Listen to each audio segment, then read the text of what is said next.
আম্মা দেখছো, তোমার পুতে এখনো বইয়ে রয়েছে।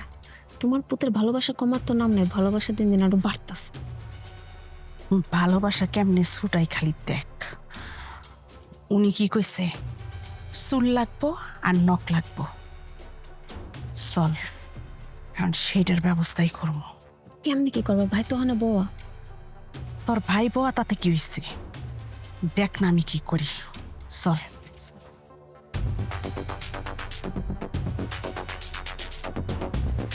কি ব্যাপার আম্মা, তোমরা এত রাতে কই গেছিলে? কোথেকে আইলা? আর কইস না বাজান, সারাটা দিন বাসায় থাকতে থাকতে মন মেজাজ সব একের খিটখিটে হয়ে গেছে। একটু বাইরে গেছিলাম ঘুরতে, বাইরে ঘুরাইয়া ভালোই লাগতেছে। আসলে আমি আমার ভুলটা বুঝতেই পারছি। বৌমার দিকে খেয়াল রাখা আমার উচিত ছিল, বৌমার যত্নআত্তি করাও আমার উচিত। কিন্তু উল্টা আমি আরো তোরে কতটি কথা শুনাই দিছি। তুই কিছু মনে করিস না বাজান। না আম্মা, কি মনে করবো? আমিও তো তোমার সাথে খারাপ ব্যবহার করছি, রাগারাগি করছি।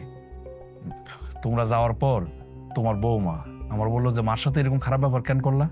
দেখছো, আমার বউ অসুস্থ লিখিও, তোমরা কিন্তু খোঁজ খবর রাখে। সেটা জানি বাজান আমি। বৌমা আমগো যথেষ্ট খোঁজ খবর নেয়, আমগো যত্ন আত্মি করে।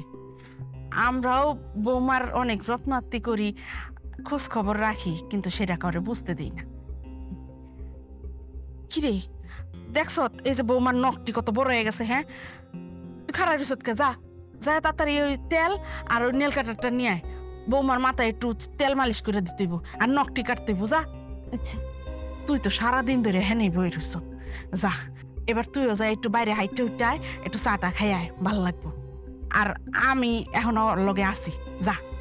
এই যে আম্মা, তোমার কথা শুনে আমার মনটা ভালো হয়ে গেছে। ঠিক আছে, আমি বাইরে যেতেছি। বউ, আমি বাইরে গেলাম। হ্যাঁ,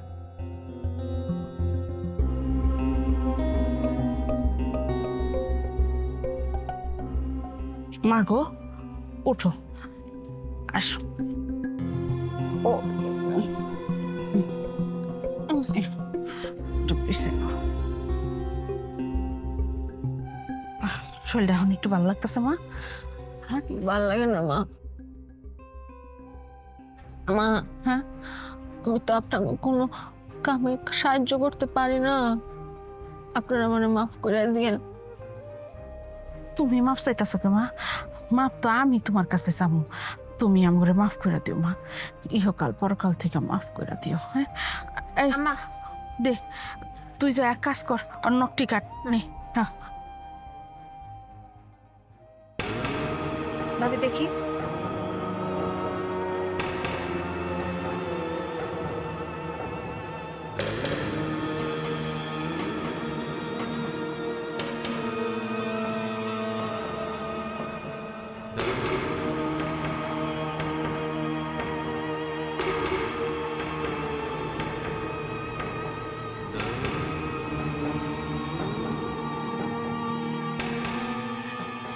মা ভাল লাগতেছে মা? হ্যাঁ, আচ্ছা দেই তো চুলটি।